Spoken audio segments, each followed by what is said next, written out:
Shalom saudara yang dikasihi oleh Tuhan, sungguh hari yang luar biasa kita boleh beribadah kembali walaupun masih via online, tapi tidak mengurangi sukacita kita karena kita percaya Allah hadir di tengah-tengah ibadah kita. Mari kita berdoa. Tuhan Yesus, terima kasih mengucap syukur buat waktu yang Tuhan berikan kepada kami.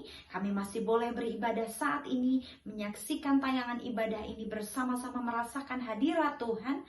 Kiranya Engkau hadir di tengah-tengah kami, dimanapun kami berada, di situ Tuhan hadir, menaungi setiap hati kami. Kami mau menaikkan puji-pujian kami, penyembahan kami ke hadapan-Mu. Kiranya Yesus Engkau menguasai hati kami, menjadi seturut dengan hati-Mu, dan menjadi pelaku-pelaku firman-Mu ya Bapa.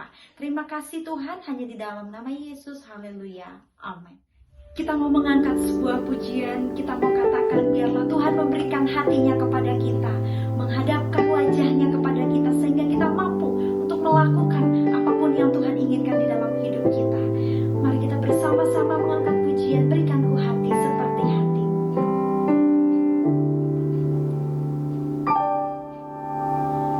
Berikan ku hati seperti hatimu, yang penuh dengan belas kasihan.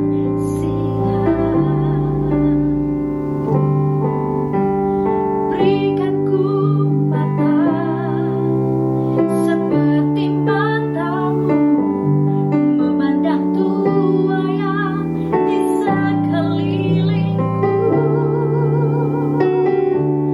Berikan ku tanganmu untuk melakukan tugasmu. Berikan ku kakimu melangkah dalam rencanamu. Berikan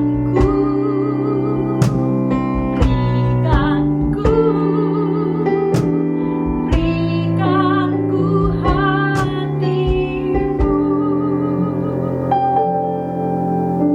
Bersama-sama dengan iman, sekali lagi kita katakan, berikan ku hati seperti hatimu, yang penuh dengan belas kasihan.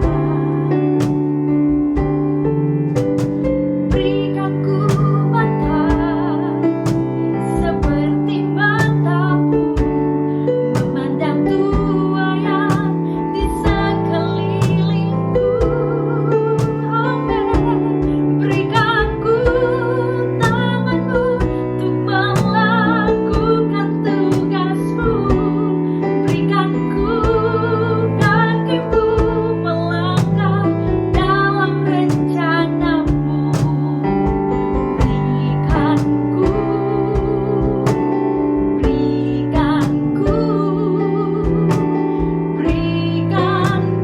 hatimu.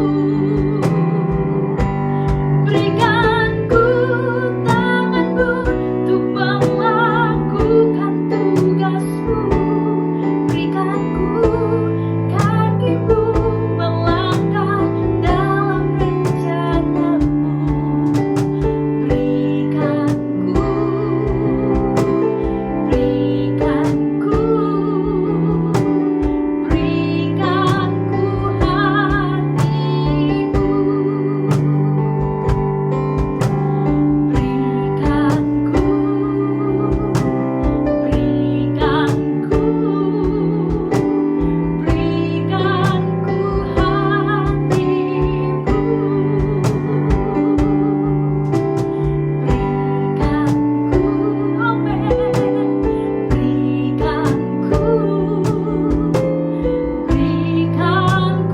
hatimu.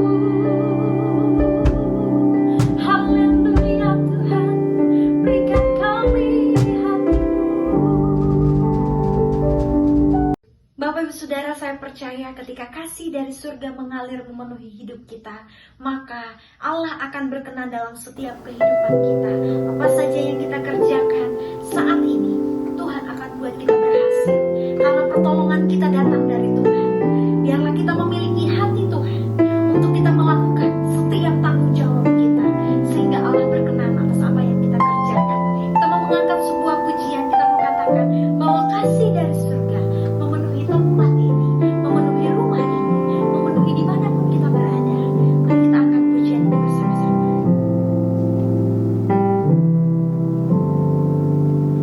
Kasih dari surga memenuhi tempat ini.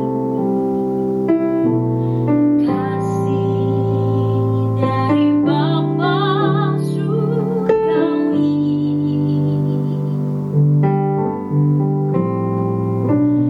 Kasih dari Yesus mengalir di hatiku, membuat damai di hidupku.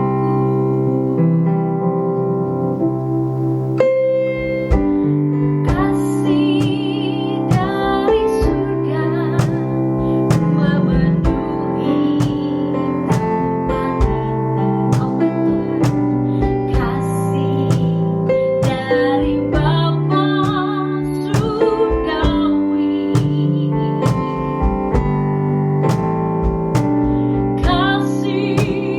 Kasih dari Yesus mengalir di hatiku, membuat damai di hidupku. Sama-sama katakan mengalir kasih dari tempat tinggi, mengalir kasih dari tahta Allah Bapa,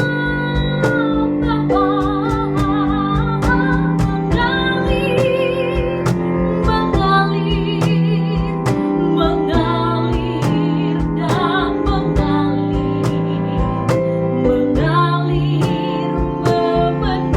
memenuhi hidupku,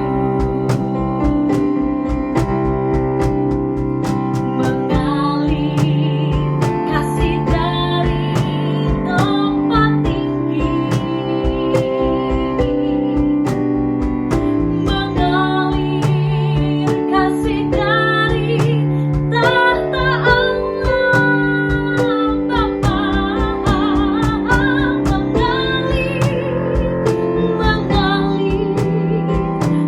mengalir dan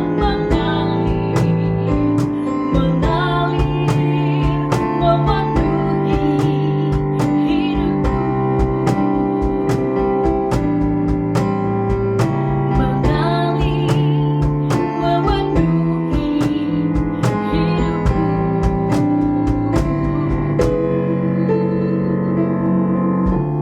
Mengalir memenuhi hidupku. Haleluya Tuhan. Ya, selamat pagi jemaat GPI Sejahtera Bandung dan seluruh pemirsa dimanapun Anda berada. Ya, kita patut bersyukur kalau pada pagi hari ini kita masih bisa bersama-sama ya menyiapkan hati kita untuk bisa mendengar firman Tuhan. Kita akan sama-sama berdoa terlebih dahulu sebelum ini. Tuhan Yesus, kami bersyukur kepada Engkau kalau pada pagi hari ini kami boleh datang kepadamu. Biarlah Engkau yang akan menolong kami supaya hati kami boleh terarah kepada Engkau dan pikiran kami boleh terbuka akan firman-Mu Tuhan. Dan biarlah Engkau yang menguasai ibadah kami pada pagi hari ini dari awal sampai pada penghabisannya. Di dalam nama Tuhan Yesus Kristus kami sudah berdoa dan ucap syukur. Amin. Ya, puji Tuhan, masih tema besar kita adalah iri hati ya. Dan saya mengambil subtema. Ya, kalau saya melihat bahwa di dalam kehidupan sehari-hari ya, iri hati itu seringkali terjadi di antara keluarga, anggota keluarga. Lebih kepada orang yang lebih dekat gitu, lebih tahu dulu ya. Jadi orang yang benar-benar kita pahami ya kehidupannya. Justru disitulah terjadi ada perasaan iri hati. Jadi saya mengambil kesimpulan apakah ini akibat dari pola asuh yang salah. ya iri hati ini. Mari kita akan sama-sama melihat sebelum masuk ke firman Tuhan ya. Ada beberapa definisi ya iri hati. Saya ngambil dari Wikipedia ya. Wikipedia mengatakan bahwa iri hati atau dengki atau hasad itu adalah suatu emosi yang timbul ketika seseorang yang tidak memiliki suatu keunggulan. Jadi dalam bentuk prestasi, kekuasaan atau hal lainnya menginginkan yang tidak dimilikinya itu. Ya, atau mengharapkan orang lain yang memilikinya agar kehilangan. Jadi kehilangan keunggulan-keunggulan yang dimiliki oleh orang lain. Ya. Nah, ada seorang ahli yang namanya Bertrand Russell ya, dia mengatakan bahwa iri hati ini atau emosi yang timbul ketika seseorang yang tidak memiliki suatu keunggulan itu ya menjadi salah satu penyebab utama ketidakbahagiaan. Kenapa? Karena dia selalu berpikir atau berpusatkan kepada pikiran dia tidak memiliki sesuatu, tapi dia mengingini apa yang dimiliki oleh orang lain. Ya. Dan inilah merupakan satu penyebab ketidakbahagiaan di dalam hidupnya. Ya. Kenapa yang paling parah lagi menurut Bertrand, iri hati ini justru mengharapkan orang lain yang memiliki itu jadi tidak memiliki. Jadi dalam kata lain, orang yang iri hati itu mengharapkan kehilangan atau kemalangan orang lain gitu. Orang lain kehilangan apa yang dimiliki. Jadi kemalangan orang lain itu yang diinginkan oleh orang yang iri hati. Jadi luar biasa ya, perasaan iri hati ini sesuatu yang sangat berbahaya sekali kata saya ya. Nah saudara, ada satu yang seorang ahli juga mengatakan bahwa iri hati merupakan suatu kebencian yang disebabkan karena orang lain memiliki sesuatu yang tidak dimilikinya dan ia menginginkannya bagi dirinya sendiri, berkaitan dengan rasa ingin memiliki atas yang tidak dimilikinya. Ya, jadi kembali ini satu sifat yang sangat jelek kalau saya. Ada satu kebencian. Kenapa? Kebencian yang timbul karena melihat orang memiliki sesuatu yang lebih dari dia. Dan dia mengharapkan apa yang dimiliki oleh orang lain itu dimilikinya. Tetapi dia menginginkan suatu sesuatu yang kemalangan lah ya boleh dibilang. Jadi orang lain biarlah tidak memiliki itu gitu. Jadi ingin merebutnya ya. Ini luar biasa ya iri hati ini. Makanya dikatakan iri hati ini merupakan dosa ya, salah satu dari 7 dosa yang sangat mematikan ya, sangat dibenci Tuhan ya. Iri hati menurut bahasa Yunaninya adalah selos, yang berarti benci, marah, dan cemburu akan keberhasilan orang lain. Ya, nanti kita akan melihat juga sebetulnya beda antara iri hati dengan cemburu. Ya. Kamus Besar Bahasa Indonesia menjelaskan atau mengartikan bahwa iri hati adalah kurang senang melihat kelebihan orang lain, cemburu melihat kelebihan orang lain. Jadi kalau kita melihat seolah iri hati itu sama dengan cemburu. Ya, ada kata cemburu. Gitu ya. Iri hati cemburu gitu ya. Tapi nanti kita lihat penekanannya akan berbeda. Seperti tadi saya katakan. Kita akan masuk ke dalam satu kisah ya. Kita akan melihat satu kisah di mana tertulis di dalam Bilangan 12 ayat 1. Kita akan baca, mungkin Ibu Minu bisa membacakannya ya. Bilangan 12 ayat 1. Miriam serta Harun mengatai Musa berkenaan dengan perempuan Kus yang diambilnya, sebab memang ia telah mengambil seorang perempuan Kus.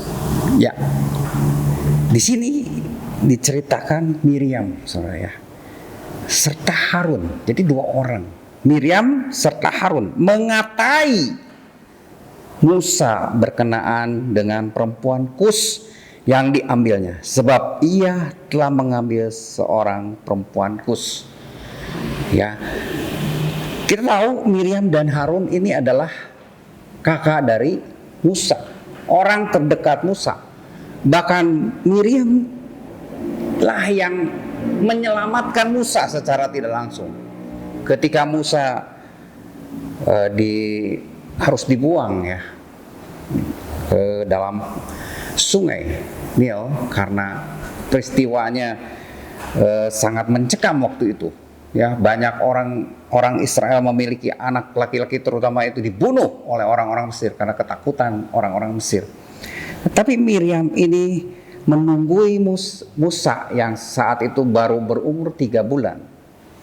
Ya, dia disuruh memang oleh ibunya untuk melihat bagaimana kondisi Musa.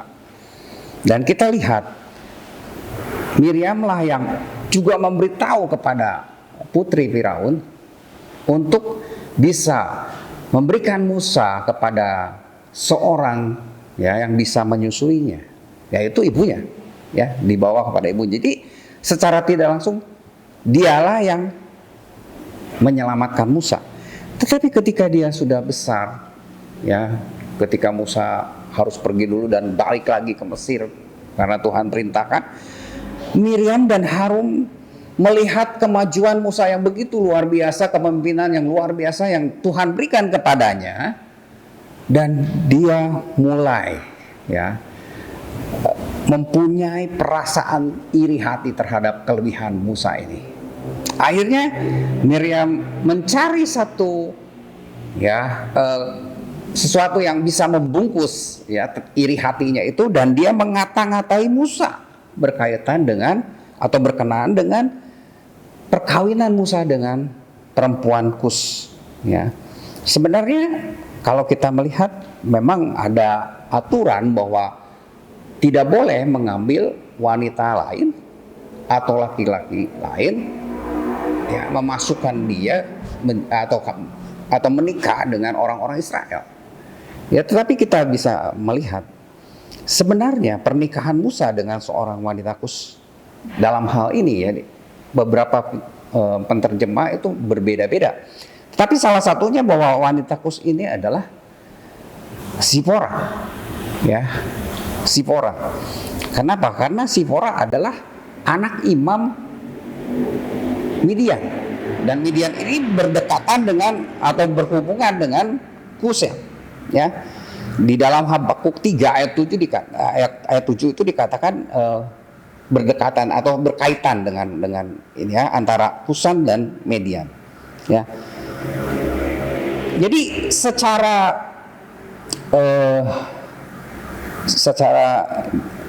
global atau secara umum ya sudah tidaklah salah dari segi hukum dan moral. Itu menurut penafsiran dari Full Life ya. Kenapa?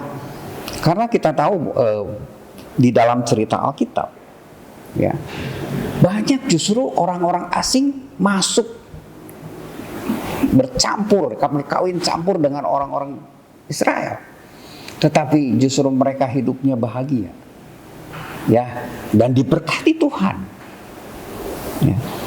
Jadi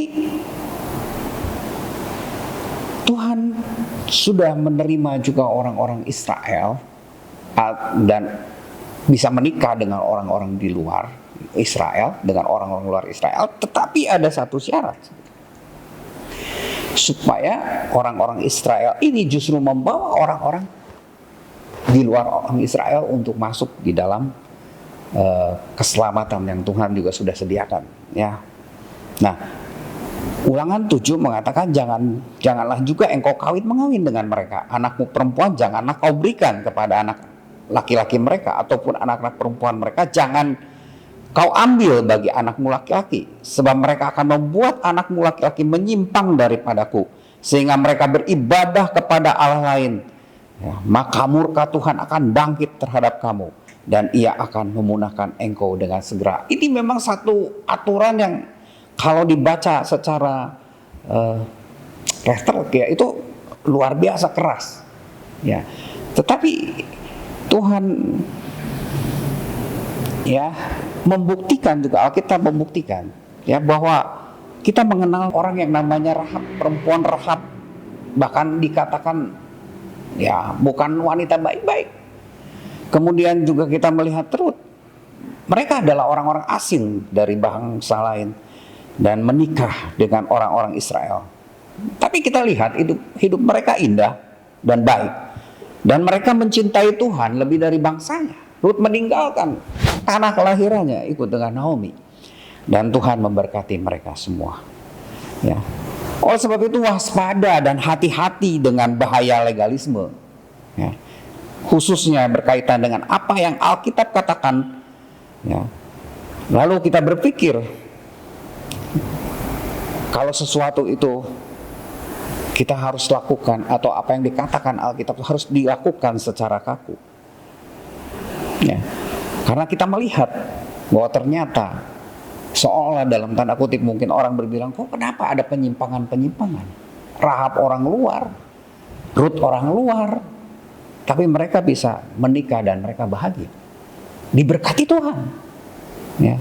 Jadi inilah yang seringkali terjadi dalam kehidupan kita, orang-orang Kristen. Ya. Mereka berpegang kepada apa yang firman Tuhan katakan secara kaku. Ya, inilah legalisme yang mereka akhirnya menuntut orang-orang itu taat sepenuhnya sesuai dengan perkataan-perkataan firman Tuhan. Ya, Musa berhasil mengenalkan Allah Israel kepada keluarga, ya, istrinya. Kita lihat di dalam Keluaran 18, ini buktinya. Ayat 9 dikatakan, bersukacitalah Yitro tentang segala kebaikan yang dilakukan Tuhan kepada orang Israel, bahwa Ia telah menyelamatkan mereka dari tangan orang Mesir. Lalu kata Yitro, terpujilah Tuhan yang telah menyelamatkan kamu dari tangan orang Mesir dan dari tangan Firaun. Sekarang aku tahu bahwa Tuhan lebih besar dari segala Allah, sebab Ia telah menyelamatkan bangsa ini dari tangan orang Mesir, karena memang orang-orang ini telah bertindak angkuh terhadap mereka. Ayat 12 katakan, dan Yitro mertua Musa mempersembahkan korban bakaran dan beberapa korban sembelihan bagi Allah. Lalu Harun dan semua tua-tua Israel datang untuk makan bersama-sama dengan mertua Musa di hadapan Allah. Jadi justru Yitro yang imam besar, ya, di Midian itu masuk dalam, ya, satu kegiatan ibadah orang-orang Israel, dan dia bersukacita untuk segala kebaikan Allah yang diberikan atau yang dilakukan oleh Allah kepada orang-orang Israel. Ya, jadi Tuhan suka kepada Musa yang bisa membawa keluarga istrinya untuk mengenal Tuhan, bahkan mau mempersembahkan korban syukur kepada Tuhan. Kita lihat juga di dalam pelayanan Paulus. Paulus mengenal Timotius yang merupakan anak dari satu pernikahan campur antara ayah yang orang Yunani, bukan orang Yahudi, dan ibu yang seorang Yahudi. Tapi kita lihat bagaimana pelayanan Paulus dan Timotius ini justru berkembang dan berhasil menarik banyak-banyak orang Yahudi karena mereka diterima. Ya, salah satunya memang Timotius ini bisa diterima oleh orang Yahudi karena dia ikut disunat, ya, ikut aturan supaya sunat, ya, dan dia lakukan itu. Ya, di dalam Kisah Rasul 16 ayat 3 katakan, dan Paulus mau supaya dia menyertainya dalam perjalanan. Paulus menyuruh menyunatkan dia karena orang-orang Yahudi di daerah itu. Sebab setiap orang tahu bahwa bapaknya adalah orang Yunani. Orang-orang tahu bahwa dia bukan orang Yahudi, bapaknya adalah orang Yunani. Maksudnya bukan orang Yahudi murni. Tetapi mereka bisa menerima dia karena Timotius memang masuk, ya, ke dalam, ya, aturan atau mengikuti aturan orang Yahudi. Yang kedua, Titus sama. Dia adalah bukan murni orang Yahudi, ya. Yang bedanya Titus tidak disunatkan. Kenapa? Karena Paulus menginginkan atau mau mengutus Titus ini bagi orang-orang yang bukan orang Yahudi. Jadi tidak perlu disunat, ya. Dan lebih banyak juga orang yang bisa masuk, ya, percaya kepada Tuhan. Jadi Paulus di dalam Galatia 2 ayat 3 menjelaskan, tetapi kendati pun Titus yang bersama-sama dengan aku adalah seorang Yunani, namun ia tidak dipaksa untuk menyunatkan dirinya. Jadi Paulus tahu kapan, ya, seseorang itu harus mengikuti cara-cara Yahudi, atau dia tidak perlu, disesuaikan dengan maksud pelayanannya. Supaya apa? Supaya mereka bisa diterima dan pelayanannya bisa berkembang sedemikian rupa. Bukan, ya, peraturan-peraturan yang begitu ketat, peraturan Yahudi yang dipegang oleh Paulus secara membabi buta. Kita melihat di sini, pada Paulus itu luar biasa dalam pengenalan atau dalam pengetahuannya tentang aturan-aturan keyahudian, Taurat, hukum Taurat, dia sangat-sangat menguasai. Tetapi Paulus tidak bersifat legalis. Ya, kita lanjut, saudara. Dikatakan yang mendesak Titus untuk juga mengikuti cara-cara Yahudi, disunatkan. Itu saudara-saudara palsu dikatakan, ya. Galatia 2 ayat 4 katakan, memang ada desakan dari saudara-saudara palsu yang menyusup masuk, yaitu mereka yang menyusup, yang menyelundup ke dalam untuk menghadang kebebasan kita yang kita miliki di dalam Kristus Yesus. Ya, karena Paulus punya pikiran ketika dia dengan orang-orang mengenal Kristus. Kristus sudah membebaskan dia. Tetapi ada nabi-nabi atau ada saudara-saudara Paulus palsu dikatakan yang menghadang kebebasan itu, ya, dan ingin memperhambakan mereka kembali, ya. Tetapi ayat 5 katakan, tetapi sesaat pun kami tidak mau mundur dan tunduk kepada mereka, agar kebenaran Injil dapat tinggal tetap pada kamu. Nah, sikap legalistik yang terlalu keras mempertahankan aturan dan tradisi manusia di dalam pelayanan gereja, yang saat ini juga masih ada beberapa gereja yang melakukan itu, seringkali menjadi suatu problem besar sebenarnya. Sehingga kita lebih mencintai aturan dan tradisi. Akhirnya apa yang terjadi? Banyak orang terluka, ya, dengan tuduhan dan sikap yang keliru di dalam pelayanan gerejawi, ya, yang tidak rendah hati dan tidak terbuka menyambut orang yang berbeda, yang tentu saja itu perlu dijangkau dengan style yang berbeda. Ya, saya punya buku yang judulnya jelas, You Lost Me. Isinya apa? Banyak gereja kehilangan anak-anak muda karena pikiran mereka sudah berbeda, cara pandang mereka sudah berbeda. Ya, saya punya anak yang mulai beranjak remaja, dia kritis, dia tahu, ya, apa yang diajarkan, ya, itu memang harus dilakukan, tetapi dia juga tidak menginginkan, ya, terlalu ditekan, terlalu diajari, ya, secara membabi buta seperti itu. Dan itu perlu kita pikirkan, ya, untuk perkembangan gereja selanjutnya, supaya jangan sampai terhambat. Pekerjaan Tuhan harus terus berjalan, dan mungkin kita harus menjangkau mereka dengan cara-cara yang berbeda, ya, tidak harus mempertahankan tipe-tipe yang selalu kita gunakan. Dan inilah prinsip Paulus dalam pelayanannya, ya. Aku menjadikan diriku hamba dari semua orang, supaya aku boleh memenangkan sebanyak mungkin orang. Di dalam 1 Korintus 9, ya, di sana dikatakan bagi orang yang hidup di bawah hukum Taurat, aku menjadi seperti orang yang hidup di bawah hukum Taurat, sekalipun aku sendiri tidak hidup di bawah hukum Taurat. Ya, itu Paulus katakan. Bagi orang yang tidak hidup di bawah hukum Taurat, aku menjadi seperti orang yang tidak hidup di bawah hukum Taurat, sekalipun aku tidak hidup di luar hukum Taurat. Ya, jadi dia sangat fleksibel, dia melihat kondisi orang-orang yang akan dilayani, dan itu yang dia pentingkan, dan itu yang dia lakukan supaya dia dapat memenangkan sebanyak mungkin orang.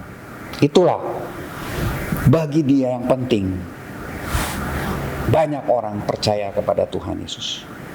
Ayat 22 dalam 1 Korintus 9 katakan, bagi orang-orang yang lemah aku menjadi seperti orang yang lemah, supaya aku dapat menyelamatkan mereka yang lemah.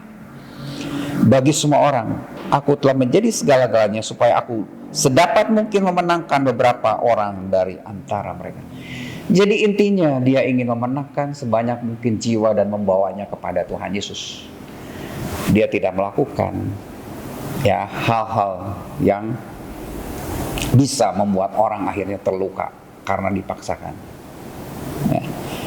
Dan kita harus juga bisa mengikuti teladan Paulus ini dalam pelayanan kita, supaya nama Tuhan bisa diterima oleh semua orang.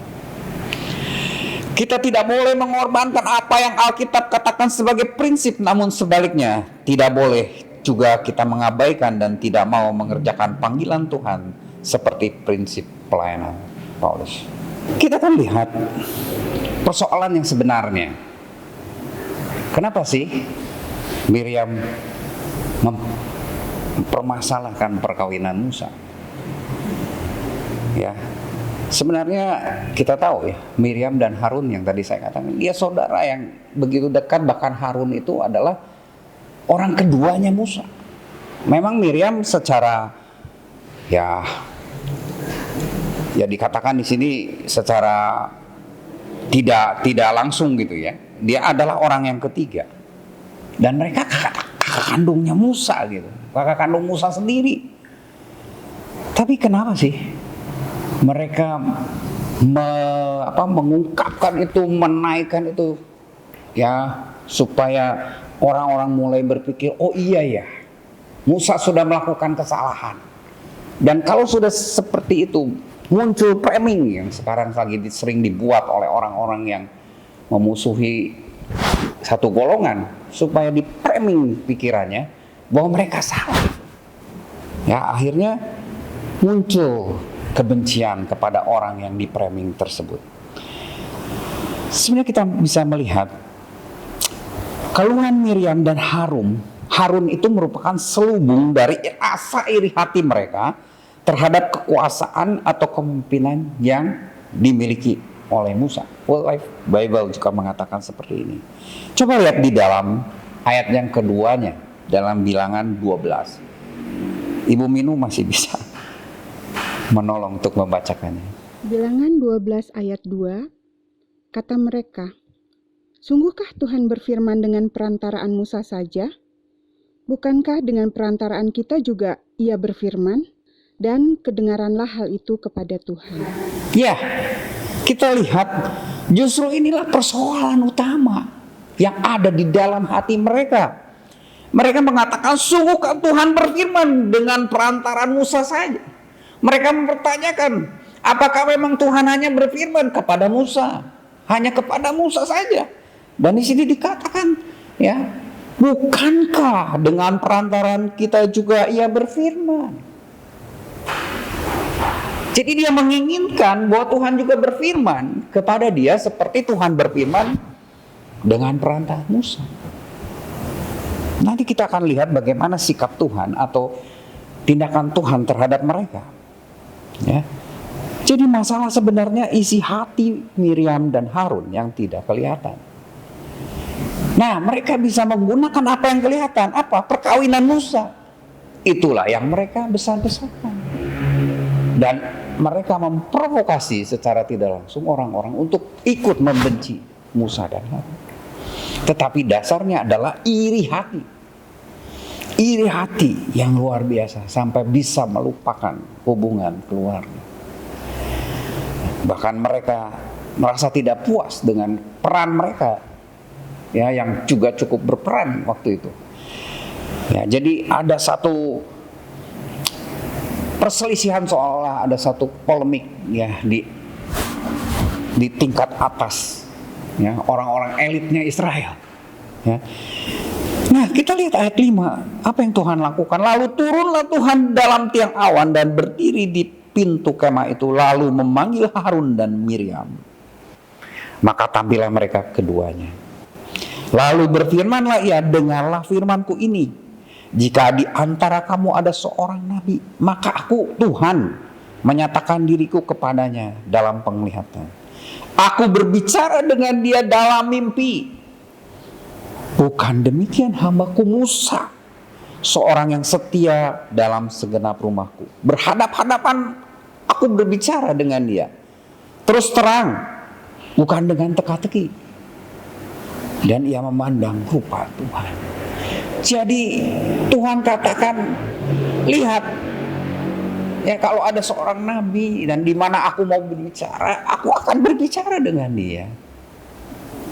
Ya, aku akan menyatakan diri kepadanya, baik dalam penglihatan maupun di dalam mimpi. Dan Musa sudah mengalami itu.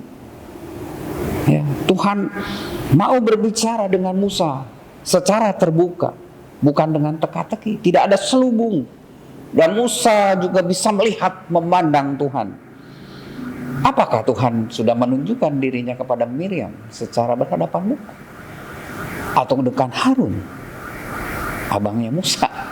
Tidak, saudara. Ya, pada Harun itu akhirnya menjadi imam besar. Ya, tetapi Tuhan lebih memilih Musa. Ya, karena Tuhan memang sudah menyiapkan Musa selama bertahun-tahun, ya puluhan tahun. Kita tahu ya, 40 tahun Musa ada di Mesir, 40 tahun ada di padang dalam bimbingan Tuhan. Ya, jadi luar biasa. Jadi pertama, iri hati membuktikan ketidakpercayaan kepada Allah. Kita harus sadar ini. Iri hati itu membuktikan ketidakpercayaan kepada Allah. Oleh sebab itu jagalah hati, ya, agar tetap bersih. Karena hati yang kotor akan mengeluarkan segala yang pahit dan segala yang jahat. Amsal katakan, jagalah hati, karena dari situlah terpanjang kehidupan. Ya, kalau mau hidup kita mau baik, maka hati kita harus tetap baik. Ya, karena hati yang kotor dikatakan akan mengeluarkan segala yang pahit dan segala yang jahat. Amsal 6 ayat 14. Yang hatinya mengandung tipu muslihat, yang senantiasa merencanakan kejahatan, dan yang menimbulkan pertengkaran. Itulah hati yang jahat. Iri hati juga adalah hal yang jahat. Ya, kita masuk ke yang kedua. Apa kata Alkitab? Apa kata Tuhan tentang iri hati? Yang kedua, iri hati berarti menghina Tuhan karena melakukan kejahatan dengan melanggar hukum Allah. 2 Samuel 12 ayat 9. Satu kisah yang kita tahu, ya. Daud didatangi oleh Nathan. Dan dia ditegur secara keras. Dikatakan di sini apa? Mengapa engkau menghina Tuhan dengan melakukan apa yang jahat di matanya? Uria orang Het itu kau biarkan ditewaskan dengan pedang. Istrinya kau ambil menjadi istrimu, dan dia sendiri kau biarkan dibunuh oleh pedang Bani Amon. Daud, orang yang berkenan di hadapan Tuhan, satu saat dia menginginkan apa yang seharusnya dia tidak inginkan lagi untuk jadi istrinya. Ya. Tetapi dia menginginkan dan dia merencanakan hal yang jahat terhadap suaminya. Makanya Nabi Nathan bilang, dan dengan satu perumpamaan, orang yang kedatangan tamu kemudian mengambil anak domba orang lain yang hanya dimiliki satu-satunya, kemudian disembelih, dipersembahkan untuk tamunya. Dan Daud mendengar itu dia sangat marah, tetapi justru itulah yang ditujukan oleh Nathan itu adalah dirinya sendiri. Daud melanggar perintah Allah di dalam hukum ke-10, ya, hukum Taurat.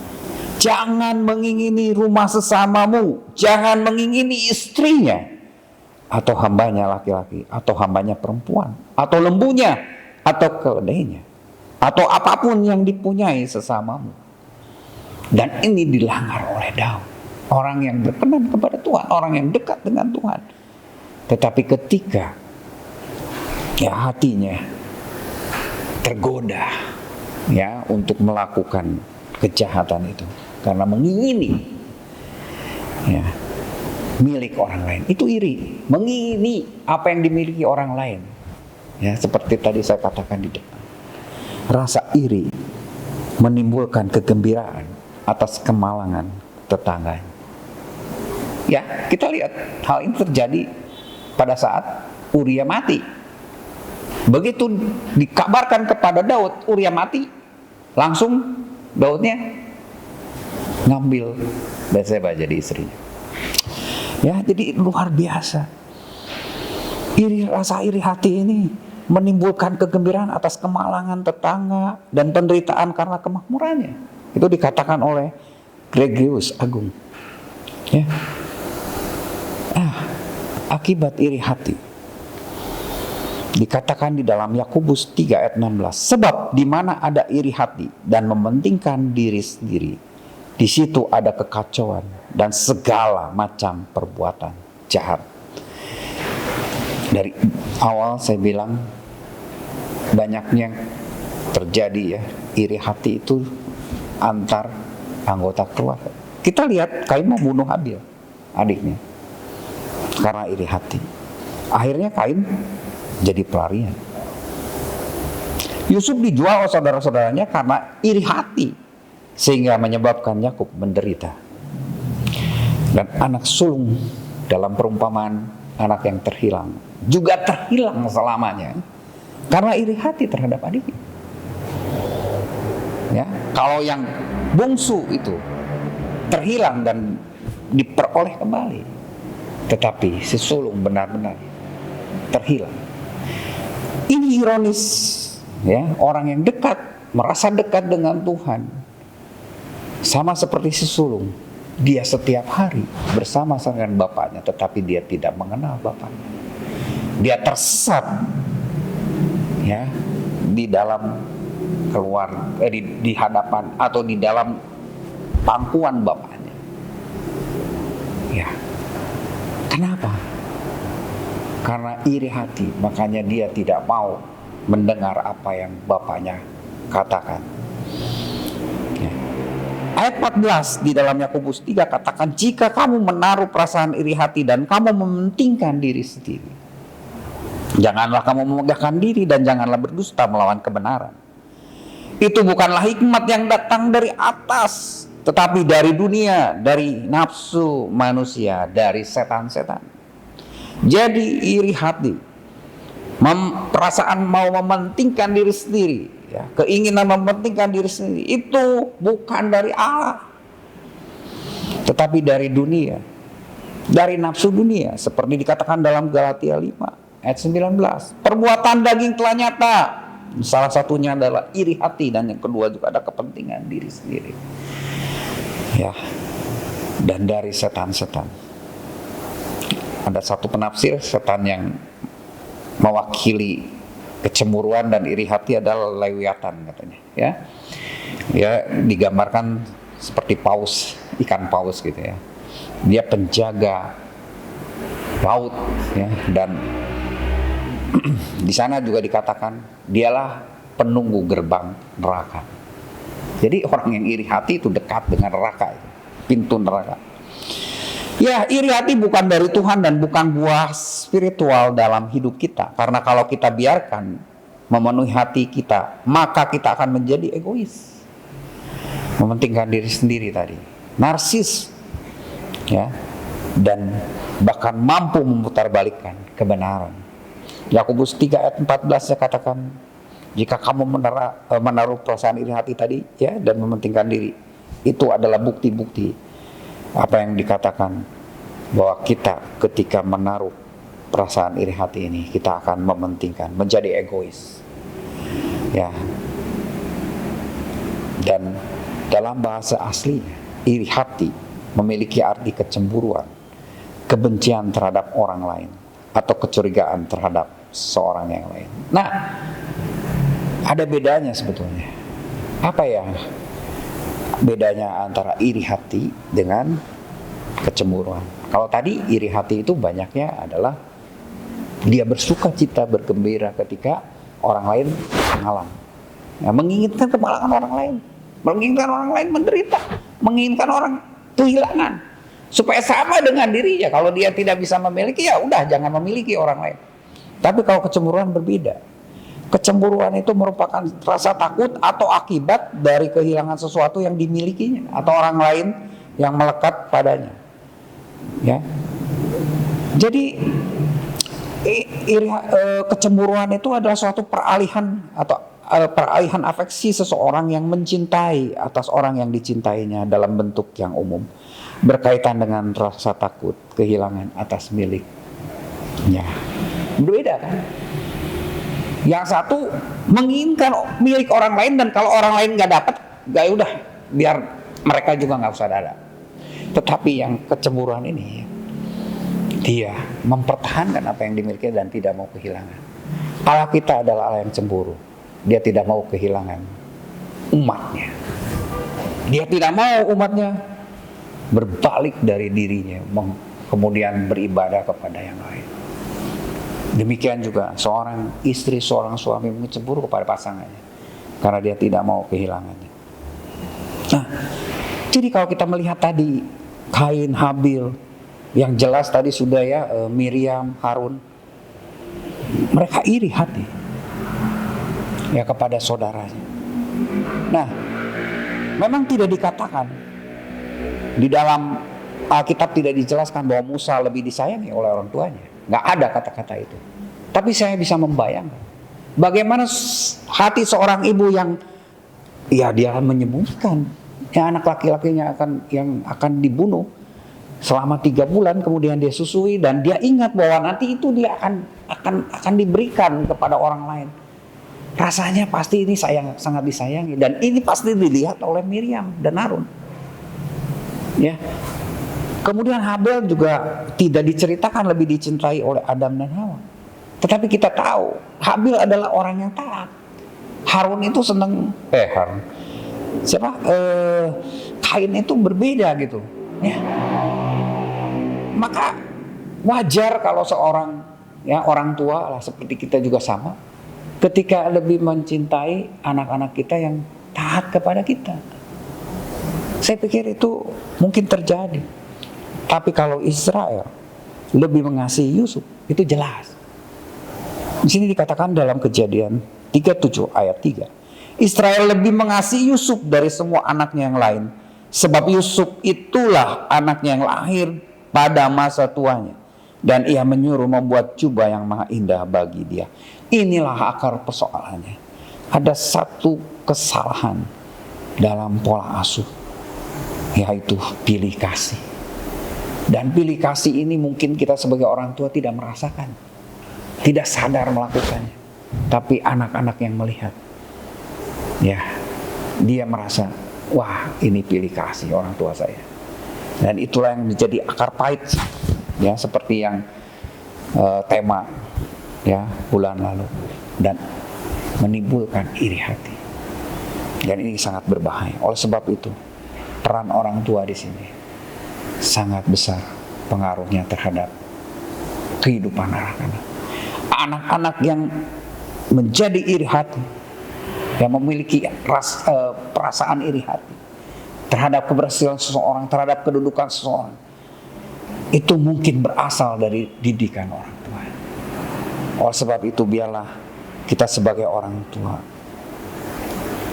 kita mau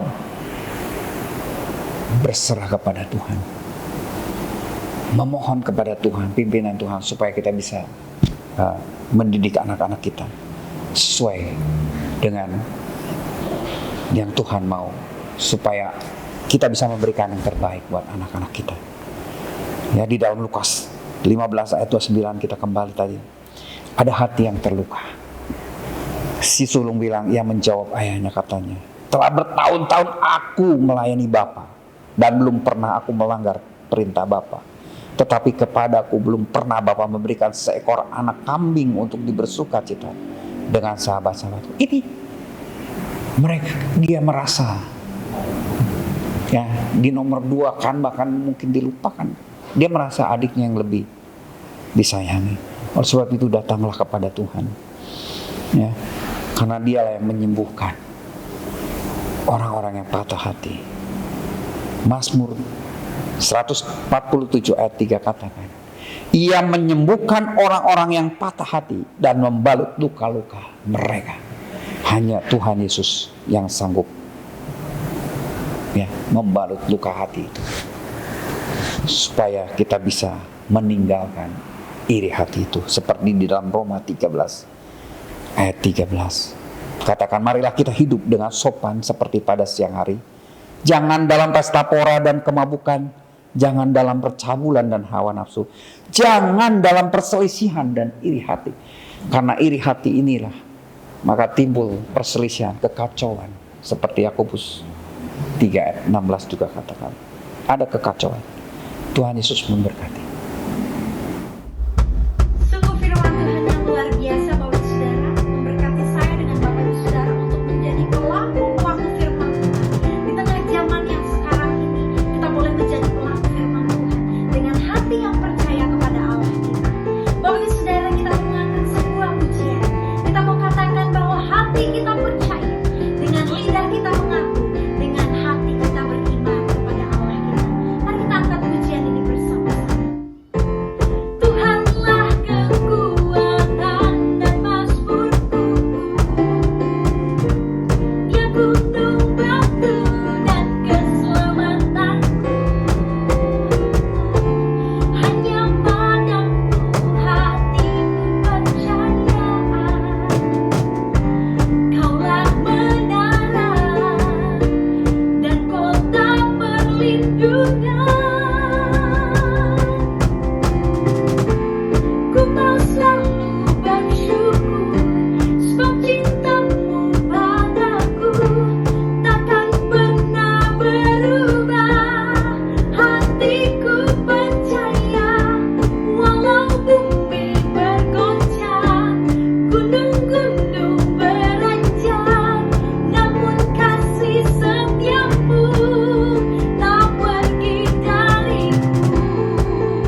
Shalom.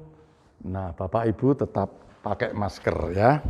Jangan lupa protokol kesehatan, pakai masker, cuci tangan, dan jangan berkerumun. Makanya gereja kita belum melaksanakan ibadah secara tatap muka, jadi masih online. Puji Tuhan, kita sudah mendengarkan firman Tuhan yang disampaikan oleh Bapak Yusak.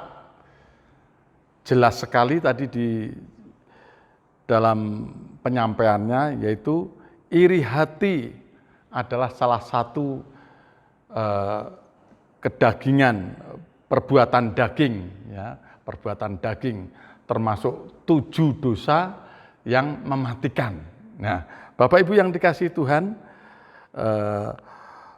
iri hati membuktikan ketidakpercayaan kita kepada Tuhan. Iri hati adalah menghina Tuhan, ya. Iri hati menghina Tuhan.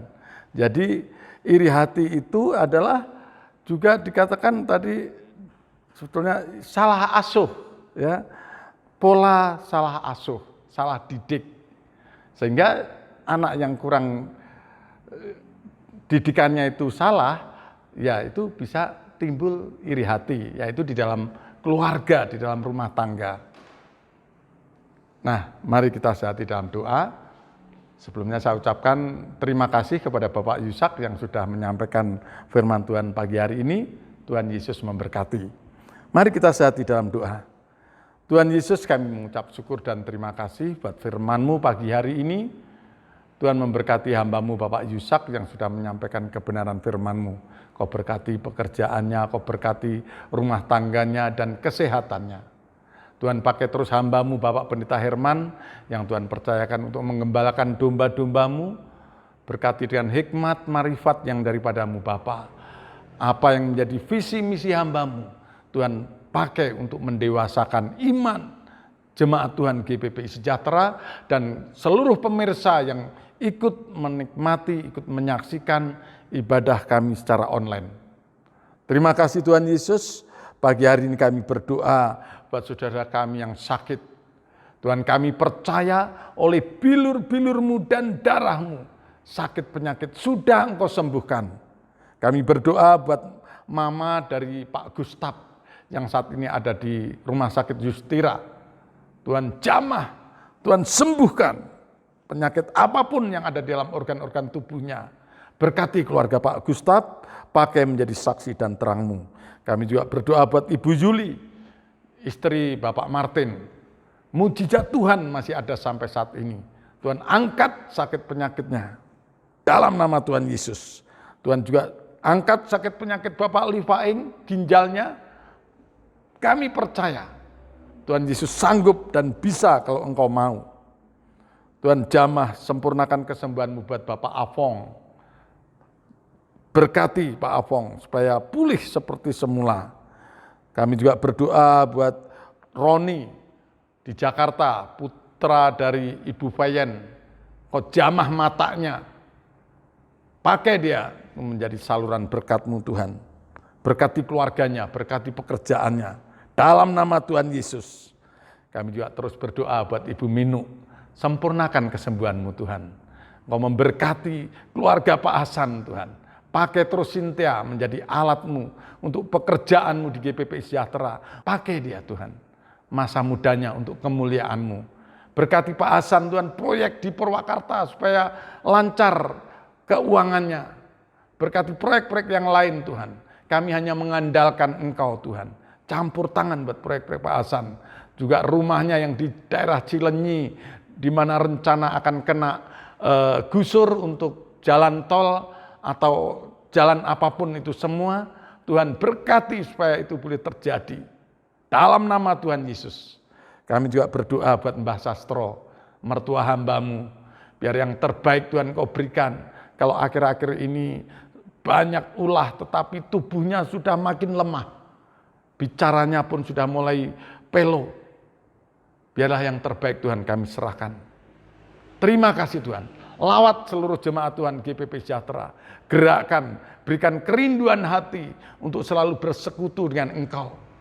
Ada hubungan secara intim pribadi lepas pribadi.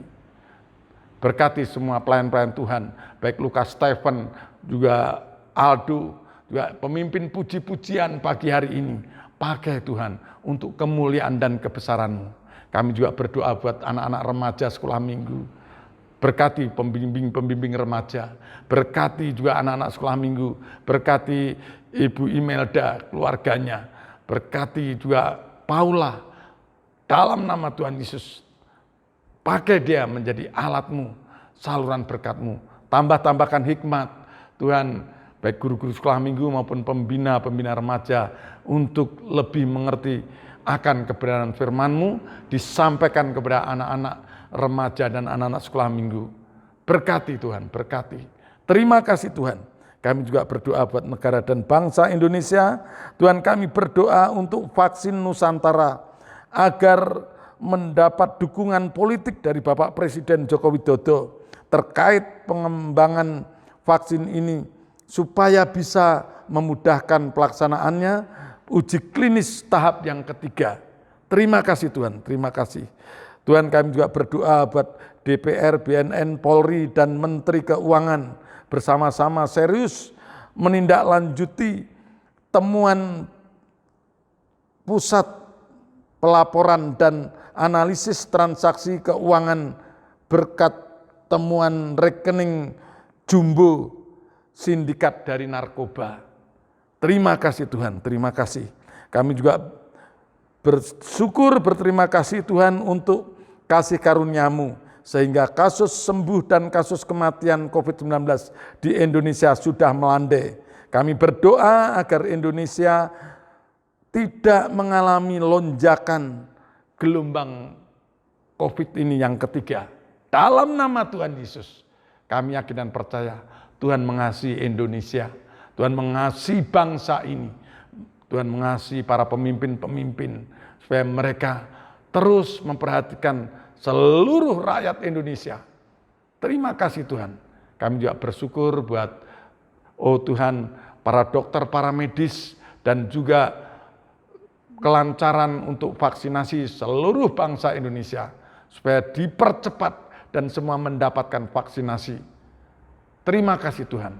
Segala puji dan hormat dan syukur hanya bagi Engkau. Dalam nama Bapa, Putra, dan Roh Kudus. Dalam nama Tuhan Yesus kami sudah berdoa dan mengucap syukur. Haleluya. Amin.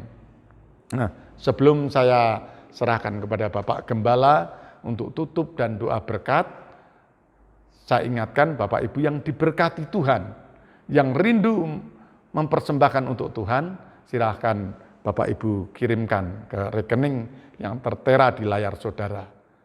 Dan setiap hari Rabu jam 7 malam ada doa bersama. Mari kita bergabung melalui Zoom meeting jam 7 malam hari Rabu. Kita bersatu sehati berdoa untuk negara dan bangsa, untuk jemaat Tuhan GPP Sejahtera, untuk pergumulan-pergumulan kita.